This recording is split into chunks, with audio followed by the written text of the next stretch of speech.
Hello बच्चों, क्या हाल चाल है भाई। ठीक। Good morning. कुछ लोगों के साथ गुड इवनिंग भी, क्योंकि कुछ लोग इवनिंग में भी देखेंगे, कुछ लोग मॉर्निंग में भी देखेंगे। कुछ लोगों के साथ गुड आफ्टरनून, क्योंकि कुछ लोग दोपहर को भी देखेंगे। ठीक है। आज हम एक सीरीज अलग से स्टार्ट करने वाला है। टॉपिक 12th वाला जो है वो तो पैरेलल चलेगा।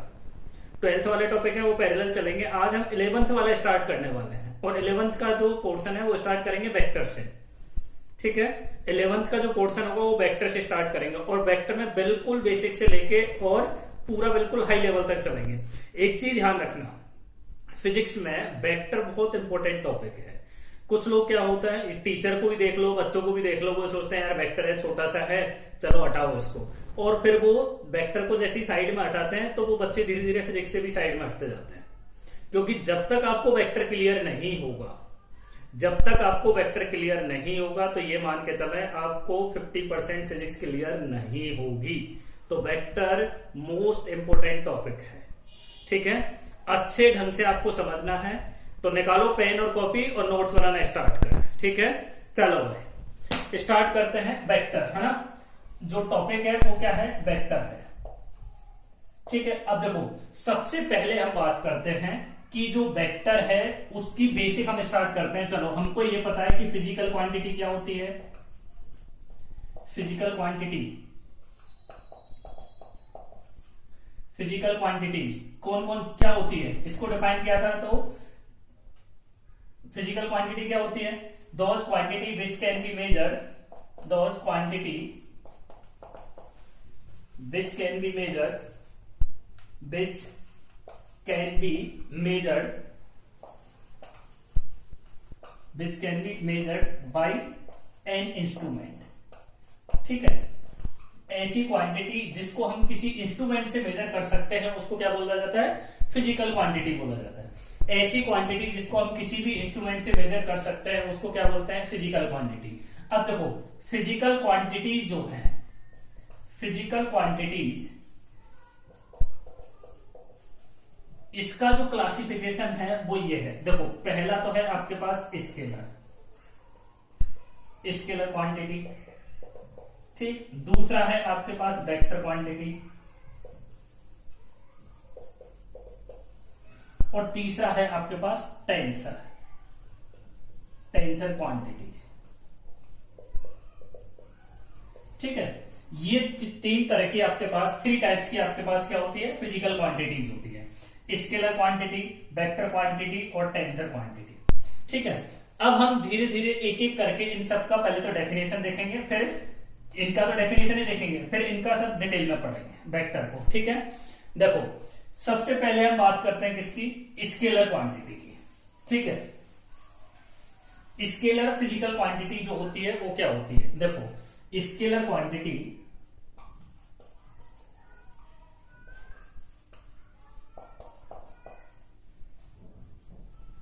those physical quantity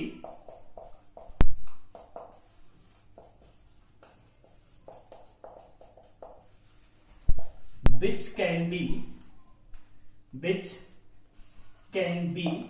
completely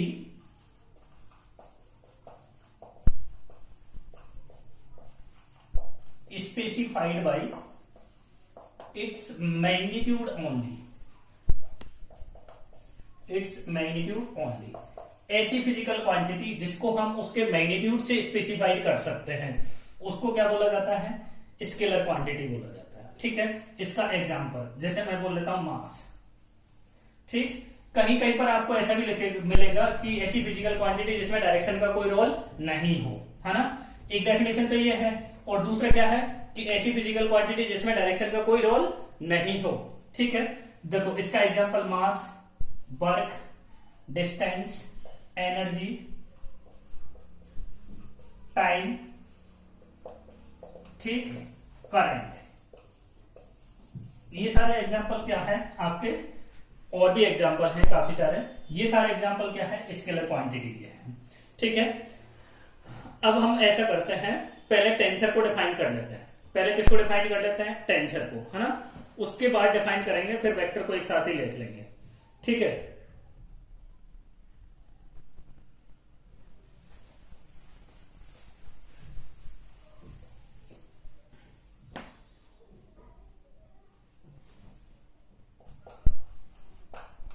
tensor quantity,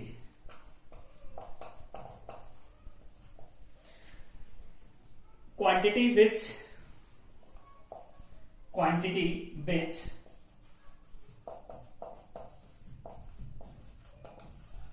themselves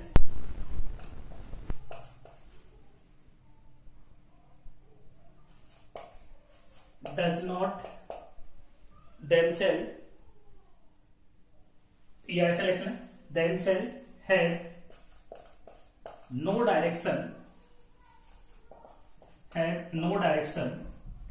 but its value is different in different direction. ऐसी फिजिकल क्वांटिटी जिसके पास डायरेक्शन खुद की तो कोई डायरेक्शन नहीं होती, ऐसी फिजिकल क्वांटिटी जिसकी खुद की कुछ क्या नहीं होती, जिसकी खुद की कोई डायरेक्शन नहीं होती, ऐसी फिजिकल क्वांटिटी जिसकी खुद की कोई डायरेक्शन नहीं है, बट उसकी डायरेक्शन के साथ साथ वैल्यू चेंज हो जाती है, उसकी चेंज हो जाती है. इसका एग्जांपल जो है वो है आपके पास स्ट्रेस. ठीक है, इसको हम पढ़ेंगे अगले चैप्टर में, बस आप तो अपने नाम याद रखें. स्ट्रेस और दूसरा क्या है, मूवमेंट ऑफ इनर्शिया. ठीक है, ये एग्जांपल दो आप याद रख लें बस. ठीक है, ये क्या होगा, टेंसर क्वांटिटी. अगला है वेक्टर क्वांटिटी. ठीक है, दो हो गया, स्केलर हो गया, टेंसर हो गया. अब अगला आपका क्या है, वेक्टर क्वांटिटीज है. ठीक है, देखो vector quantity,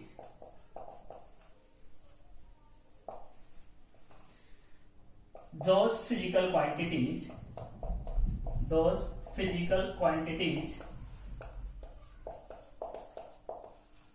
which have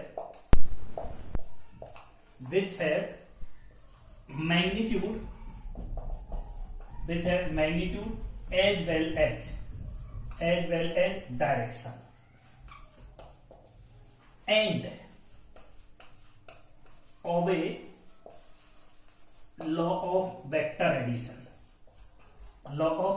addition. ये कंप्लीट डेफिनेशन है. कुछ लोगों ने तो अभी तक है ना यहां तक पढ़ी होगी definition. Those physical quantity which है magnitude as well as direction, यहां तक डेफिनेशन पढ़ी होगी, बट एक्चुअल में इसकी कंप्लीट डेफिनेशन क्या है, दोज फिजिकल क्वांटिटीज विच है magnitude as well as direction and obey law of vector addition. ये बहुत इंपॉर्टेंट है, obey law of vector addition. यदि वेक्टर लॉ ऑफ एडिशन को वो ओबे करेगी तो उसको क्या बोलेंगे, वेक्टर क्वांटिटीज बोलेंगे. ठीक है, अच्छा इसका एग्जांपल पहले आप सुन लें. Displacement, velocity, acceleration, force, torque etcetera. ठीक, ये इसके एग्जांपल हो गए. अब देखो कहीं आपने सुना हो तो करंट जो है ना, करंट आपका स्केलर क्वांटिटी है. करंट क्या है, स्केलर क्वांटिटी है. अब देखो आपको पता हो, 10th क्लास में आपने पढ़ा हो, तो करंट जो है ना, चलो ऐसा बना देता हूं मैं बैटरी की पोलैरिटी. करंट ये पॉजिटिव होता है, ये नेगेटिव होता है. करंट जो होता है ना वो आपका कहां से कहां तक फ्लो होगा, जैसे मान लो ये रेसिस्टेंस है, यहां बना दिया, तो करंट आपका ऐसे फ्लो होता था. करंट ऐसे फ्लो होता था हाई पोटेंशियल से लो पोटेंशियल की तरफ, है ना. करंट आपका ऐसे फ्लो होता था, इसका मतलब क्या हो गया, करंट की डायरेक्शन है. इसका मतलब क्या है भाई, करंट की डायरेक्शन है हाई पोटेंशियल से लो पोटेंशियल, करंट की डायरेक्शन है, मैग्नीट्यूड भी है, फिर भी ये स्केलर क्वांटिटी है. करंट जो है, करंट के पास मैग्नीट्यूड है, डायरेक्शन है, फिर भी ये स्केलर क्वांटिटी है, क्योंकि इसको ओबे नहीं करता.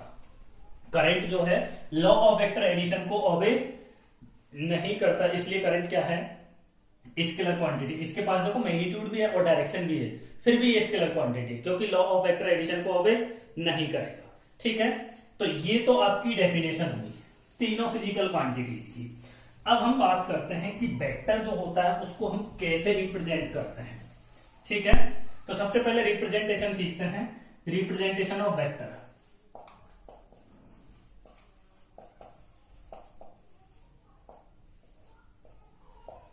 ठीक है, किसी भी वेक्टर को कैसे रिप्रेजेंट करते हैं।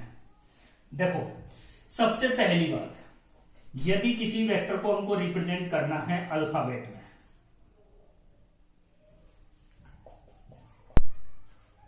अल्फाबेट में आपको रिप्रेजेंट करना है ना, अल्फाबेट में रिप्रेजेंट करेंगे तो हम क्या करेंगे, या तो उसको बोल्ड लेटर बनाएंगे, क्या बनाएंगे, बोल्ड लेटर, या फिर हम क्या करेंगे, उस लेटर के ऊपर एरो लगाएंगे। अल्फाबेट से यदि आप रिप्रेजेंट करते हैं तो क्या लिखेंगे, या तो उसको बोल्ड बनाएंगे या फिर क्या लिखेंगे, उस अल्फाबेट के ऊपर एरो लगाएंगे। ठीक है, ये तो हो गया अल्फाबेट से रिप्रेजेंटेशन। ग्राफिकल रिप्रेजेंटेशन जो होता है,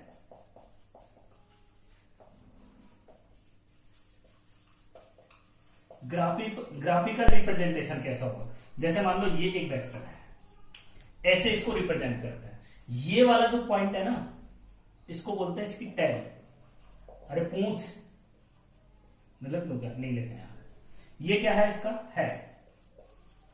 ठीक, और इनके टेल और हेड के बीच का जो गैप है ना, वो बताएगा आपको मैग्नीट्यूड। क्या बताएगा भाई, मैग्नीट्यूड। टेल और हेड के बीच में जितना गैप होगा वो क्या होगा, उसका मैग्नीट्यूड होगा। जैसे मान लो मैं ऐसा बात करता हूं कि एक वेक्टर आपके पास ये है, ए वेक्टर, दूसरा वेक्टर ये है बी वेक्टर, बताओ किसका मैग्नीट्यूड बड़ा है, जिसकी साइज बड़ी होगी उसी का मैग्नीट्यूड बड़ा होगा। तो मैग्नीट्यूड को हम ऐसे लिखते हैं, देखो ये बी है, बी वेक्टर है, तो बी का मैग्नीट्यूड लगाना है तो बी के दो पैरेलल लाइन ऐसे लगा दो, मोड बोलते हैं इसको। तो ए ग्रेटर देन है ए के मैग्नीट्यूड से, है ना। वैसे इसको थोड़ा सा और आगे हम देखेंगे। तो ग्राफिकल रिप्रेजेंटेशन में हम क्या बनाते हैं, एक एरो बनाएंगे, एरो में ये वाला जो पॉइंट होगा वो क्या होगा, इसका टेल होगा, और ये क्या होगा, इसका हेड होगा। टेल मतलब पूंछ, और ये क्या है, इसका सिर, खोपड़ी। ठीक, अब टेल और हेड के बीच का जो गैप होता है, टेल और हेड के बीच का जो गैप होता है उसको क्या बोलते हैं, मैग्नीट्यूड। जितनी ज्यादा गैप होगा उतना ही ज्यादा उसका क्या होगा, मैग्नीट्यूड होगा। ठीक है, अब बात करते हैं किसकी, टाइप्स ऑफ वेक्टर। ठीक है, खूब सारे टाइप्स हैं, है ना। कुछ लोग सोच रहे होंगे सर बिल्कुल थ्योरी पढ़ा दी है, बेटा आज की में थ्योरी ही होगी, है ना। पूरा एक एक पॉइंट आपको करवाया जाएगा, चाहे वो बोर्ड के हिसाब से हो, चाहे जेईई और नीट के हिसाब से हो। ठीक है, अच्छा चलो आगे, टाइप्स ऑफ वेक्टर हेडिंग लिख लें। Types of vector, types of vector में सबसे पहला है पैरेलल वेक्टर।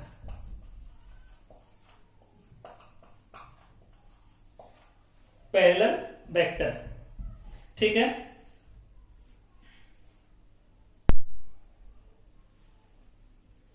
देखो टू वेक्टर यहां लिख देते हैं हम से, A vector and B vector, A vector and B vector are said to be parallel vector, said to be parallel vector when they point in same direction, when they point in same direction। ठीक, they point in same direction, their magnitude, ये भी लिख लो, their magnitude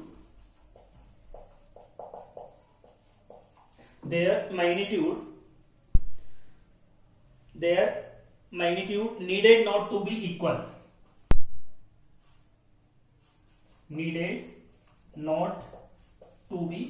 equal, अब इसका मतलब समझो। देखो दो वेक्टर हैं, ए वेक्टर और बी वेक्टर, इनको पैरेलल हम क्या कह सकते हैं, parallel vector when they point in same direction. Same direction मतलब देखो ऐसे हो सकता है, ये हो गया आपका ए वेक्टर, ये हो गया आपका बी वेक्टर। ठीक है, अब आप यहां देखोगे ना तो इनकी लेंथ दोनों की सेम है। देखो तो अब देखो इस वाले केस में क्या है, डायरेक्शन भी सेम, मैग्नीट्यूड भी सेम, बट इसमें क्या बोला है, needed not to be equal. तो अब मैग्नीट्यूड इक्वल नहीं है तो ये ऐसा भी हो सकता है, ये ऐसा भी हो सकता है भाई, है ना। और ऐसा भी हो कि ऊपर वाला जो है वो बड़ा हो जाए और नीचे वाला छोटा हो जाए, ऐसा भी हो सकता है। पैरेलल वेक्टर का मतलब आपको सीधा से ये ध्यान रखना है, ऐसे दो वेक्टर जिनका मैग्नीट्यूड क्या हो, अलग अलग हो, बट उनकी डायरेक्शन क्या होनी चाहिए, सेम होनी चाहिए, बट उनकी डायरेक्शन क्या होनी चाहिए, सेम। ठीक है,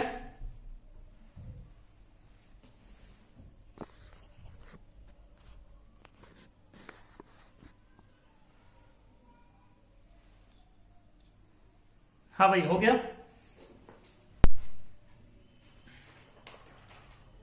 अगला लिखा है इक्वल वेक्टर।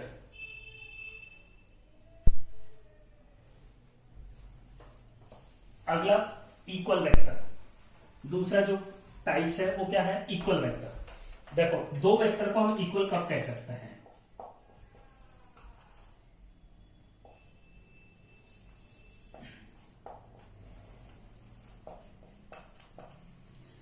इक्वल वेक्टर, ठीक। दो वेक्टर को हम इक्वल कब कह सकते हैं?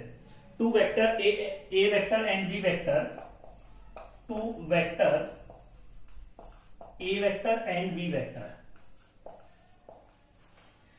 is said to be equal vector, said to be equal vector when their magnitude is equal and pointed in same direction. दो वेक्टर जिनको हम इक्वल वेक्टर कब कह सकते हैं? जब दोनों का मैग्नीट्यूड सेम हो और दोनों की डायरेक्शन क्या हो, सेम। तो ऐसा है, देखो, एक वेक्टर ये रहा, दूसरा वेक्टर ये रहा। देखो, दोनों का मैग्नीट्यूड सेम, दोनों की डायरेक्शन सेम। तो ये क्या है, A vector is equal to B vector. हम इसको ऐसे लिखेंगे, A vector is equal to B vector. Magnitude तो दोनों के इक्वल है, मैग्नीट्यूड को इक्वल करेंगे तो हम ऐसे करते हैं, है ना। और वेक्टर इक्वल है तो हम ऐसा लिखेंगे, दोनों वेक्टर इक्वल है तो हम ऐसे लिखेंगे। और ये ऐसा भी हो सकता है, देखो, डायरेक्शन अपोजिट भी तो हो सकती है, ए वेक्टर और ये बी वेक्टर। दोनों का मैग्नीट्यूड सेम है और डायरेक्शन सेम है तो हम दोनों वेक्टर को इक्वल वेक्टर लिख सकते हैं ऐसे, A vector is equal to B vector, ठीक है।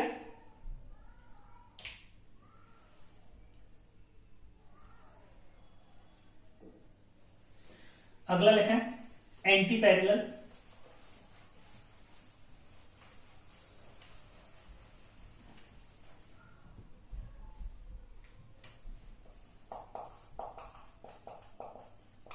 एंटी पैरेलल वेक्टर,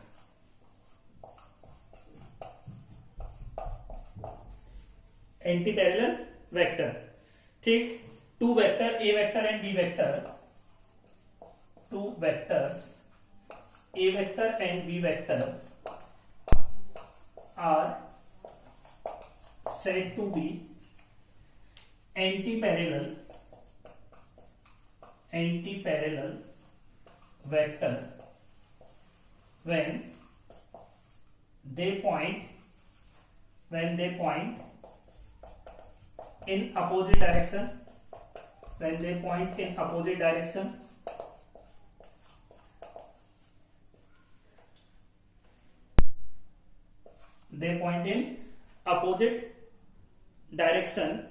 ठीक, opposite direction to each other, need not have equal magnitude।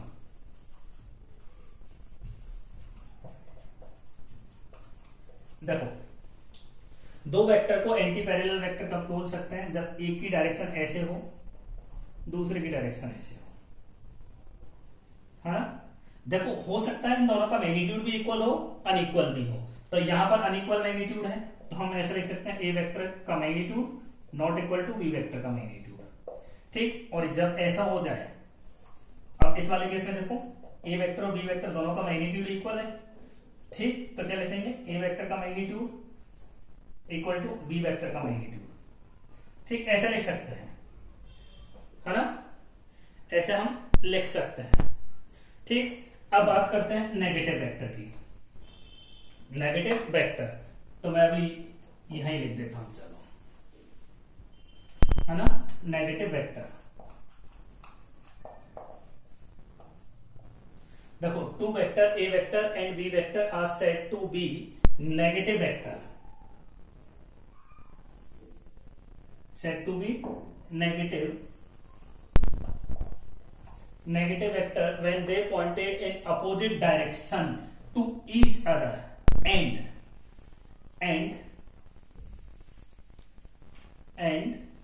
they have equal magnitude, ठीक। दो वेक्टर को एक दूसरे का नेगेटिव वेक्टर हम कब कह सकते हैं? जब उन दोनों का मैग्नीट्यूड सेम हो बट डायरेक्शन एक दूसरे के अपोजिट हो, ठीक। तो अब हम इसको कैसे लिखेंगे, देखो जैसे मान लो एक वेक्टर आपका ये है ए वेक्टर, दूसरा वेक्टर ये है बी वेक्टर। देखो दोनों का मैग्नीट्यूड सेम है, तो मैग्नीट्यूड सेम होगा तो हम ऐसे लिख देंगे ए वेक्टर का magnitude is equal to B vector का मैग्नीट्यूड। बट इसमें क्या बोला है? नेगेटिव वेक्टर, मतलब ए का नेगेटिव ये है, तो अब इसको हम ऐसे लिखेंगे A vector is equal to minus of B vector. Negative vector को ऐसे लिखते हैं। माइनस क्यों लिखा है? क्योंकि इसकी डायरेक्शन अपोजिट है, ठीक है। अब यदि ये इक्वल वेक्टर होते तो ये माइनस हट जाता, देखो इक्वल वेक्टर होते तो माइनस हट जाता। अब ये क्या है? नेगेटिव वेक्टर है, अपोजिट है ना, नेगेटिव वेक्टर है, तो क्या लिखेंगे? A vector is equal to minus of B vector. इसका मतलब ये है कि इन दोनों का मैग्नीट्यूड तो सेम है, मैग्नीट्यूड दोनों का सेम है, बट डायरेक्शन एक दूसरे के अपोजिट है। बट डायरेक्शन एक दूसरे के क्या है भाई? अपोजिट है, ठीक है। अगला है नल वेक्टर।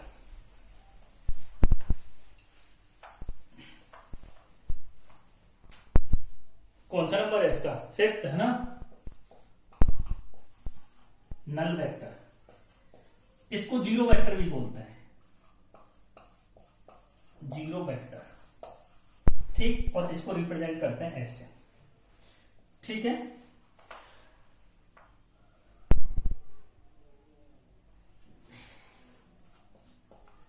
ए वेक्टर, ये ऐसे लिख लो, null vector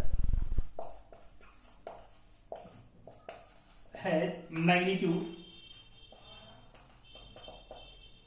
null vector has magnitude 0, null vector has magnitude 0 and has an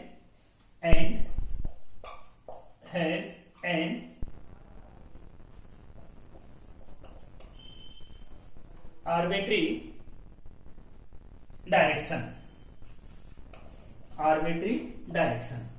देखो नल वेक्टर और जीरो वेक्टर, एक ऐसा वेक्टर जिसका मैग्नीट्यूड कितना है? 0 है, ठीक है। अब उसकी डायरेक्शन कुछ भी हो सकती है, आर्बिट्री मतलब रैंडम डायरेक्शन।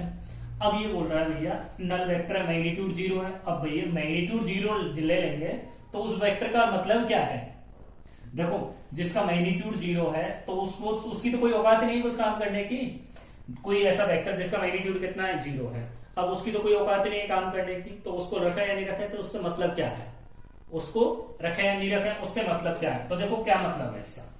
जैसे मान लो आपके पास ये ब्लॉक है, ये ब्लॉक है, इधर से फोर्स लगा F10 न्यूटन का, ठीक है। इधर से फोर्स लगा कितना? F2 बोल देते हैं इसको, F1 बोल देते हैं, ये भी 10 न्यूटन का।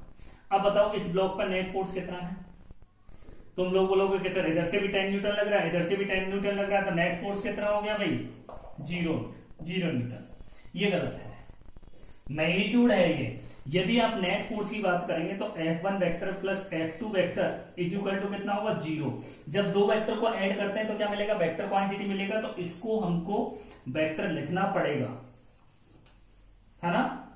इसको हमको क्या लिखना पड़ेगा? वेक्टर लिखना पड़ेगा, ठीक है। तो जब दो वेक्टर को हम ऐड करते हैं या सब्ट्रैक्ट करते हैं, दो वेक्टर को हम क्या करते हैं? ऐड करते हैं या सब्ट्रैक्ट करते हैं, ठीक है। तो उस वाले केस में हमको क्या मिलेगा?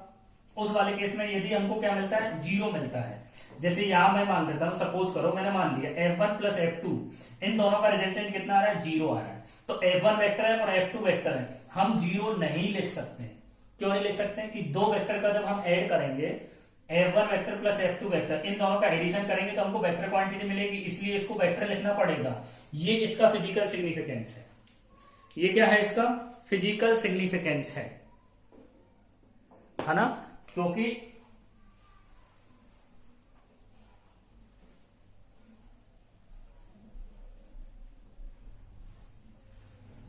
कुछ लोग यही सोचते हैं ना कि सर इसका मैग्नीट्यूड ही नहीं है तो फिर कोई भी डायरेक्शन में रखो, मतलब क्या निकलने वाला। बट इसका फिजिकल सिग्निफिकेंस यहां पर है कि दो फिजिकल क्वांटिटी को हम ऐड करेंगे तो हमको क्या मिले? दो वेक्टर क्वांटिटी को ऐड करेंगे तो हमको क्या मिलेगा? वेक्टर मिलेगा। और यदि आपने गलती से कहीं ऐसा लिख दिया F1 vector plus F2 vector is equal to 0, तो 100% गलत है। दो वेक्टर को ऐड करेंगे तो हमको वेक्टर क्वांटिटी मिलेगा, इसलिए इसके ऊपर वेक्टर लगाना पड़ेगा। ठीक है,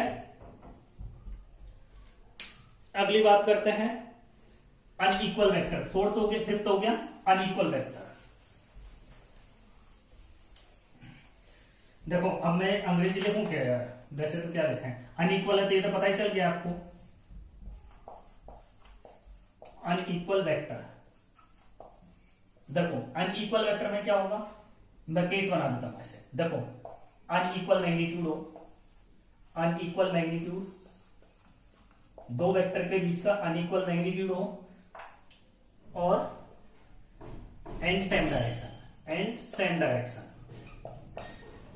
ठीक, ऐसी सिचुएशन हो जाए तो क्या होगा, देखो अनइक्वल मैग्नीट्यूड, तो ये हो गया ए वेक्टर, ये हो गया बी वेक्टर। दोनों का डायरेक्शन तो सेम है बट मैग्नीट्यूड अलग अलग है, तो हम इसको ऐसे नहीं लिख सकते, तो हम इसको क्या लिखेंगे, A vector not equal to B vector. ठीक, दूसरा ऐसा हो अनइक्वल मैग्नीट्यूड है, equal magnitude, equal magnitude but opposite direction, but opposite direction, ऐसा भी हो सकता है। इक्वल मैग्नीट्यूड है, डायरेक्शन अपोजिट है, तो हम कैसे लिखेंगे इसको, देखो ए वेक्टर ऐसे है, बी वेक्टर ऐसे है। ठीक, तो A vector not equal to B vector होगा, ऐसे हम लिख सकते हैं A vector is equal to minus of B vector, है ना। ये इक्वल नहीं है, इक्वल कब होगा, जब यहां पर ऐसा होगा, तो ये अब इस वाले केस में क्या है, अनइक्वल वेक्टर है। ठीक, दो केस हो गए। तीसरा ऐसा हो सकता है both magnitude and direction is different, both magnitude and direction is different, magnitude and direction is different. ऐसा हो जाए कि मैग्नीट्यूड और डायरेक्शन दोनों ही डिफरेंट हो जाए,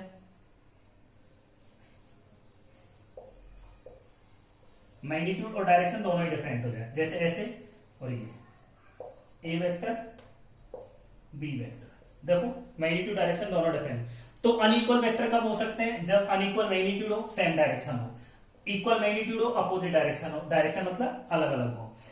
और दूसरा केस कब बन सकता है, जब मैग्नीट्यूड और डायरेक्शन दोनों ही अलग अलग हो, तो वो कौन सा होता है आपका, अनइक्वल वेक्टर होगा। इसके बाद बात करते हैं कोलिनियर वेक्टर की।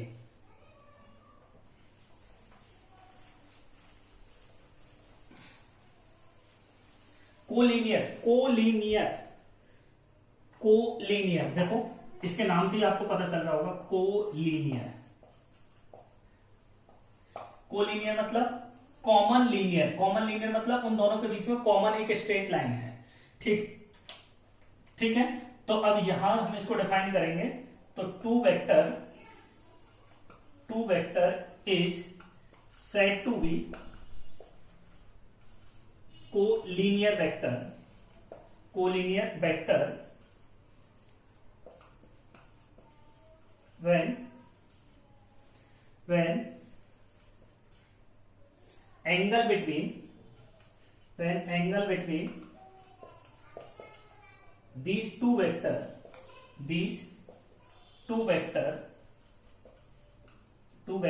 is 0 डिग्री और 180 डिग्री।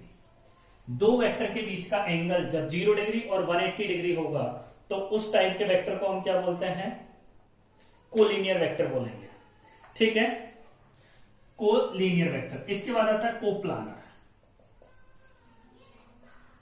Coplanar vector. कोप्लानर जैसे कोलिनियर मतलब एक कॉमन स्ट्रेट लाइन के अलोंग थे, कोप्लानर मतलब एक कॉमन प्लेन में होंगे। व्हेन टू और more than two vectors lies in same plane,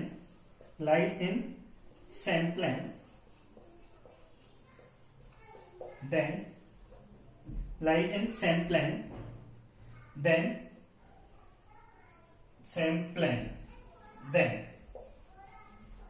these vector is said to be coplanar।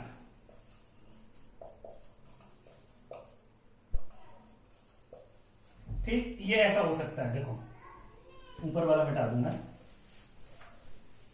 ये ऐसा होगा देखो कि यहां पर है आपके पास एक्स एक्सिस, ये वाई एक्सिस, ये जेड एक्सिस, ये क्या है एक्स जेड प्लेन, ठीक है, ये पूरा रीजन एक्स जेड प्लेन है, ये क्या है सॉरी एक्स वाई, हाँ ये क्या है एक्स जेड प्लेन है, एक्स जेड प्लेन, और ये क्या है भाई Y Z plane, Y Z plane. अब एक्स वाई प्लेन है तो इस प्लेन के अंदर जितने भी वेक्टर होंगे ना वो सारे क्या होंगे आपके, जैसे कि ये वेक्टर है, ये आपका बी वेक्टर है, यहां मैंने बना दिया सी वेक्टर, ठीक, ये सी वेक्टर है, और यहां मैं ऐसे बना सकता हूं डी वेक्टर, ये सारे एक ही प्लेन में हैं, तो इनको क्या बोलेंगे कोप्लानर वेक्टर बोलेंगे, क्या बोलेंगे कोप्लानर वेक्टर, ठीक। इसके बाद है ऑर्थोगोनल वेक्टर्स,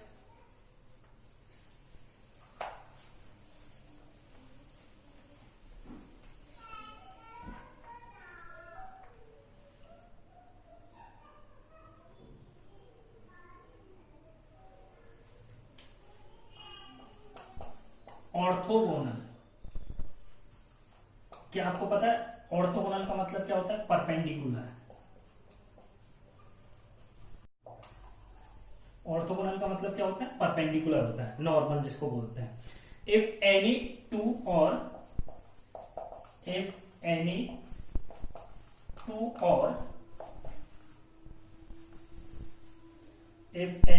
और three vector, 2 and 3 vector are perpendicular, vectors are perpendicular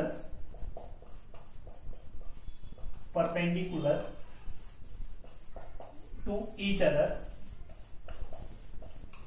then they are known as orthogonal vector, they are known as orthogonal vector, उनको क्या बोलेंगे भाई ऑर्थोगोनल। अब देखो ये ऐसा होगा, ये x, ये y और ये z, ठीक।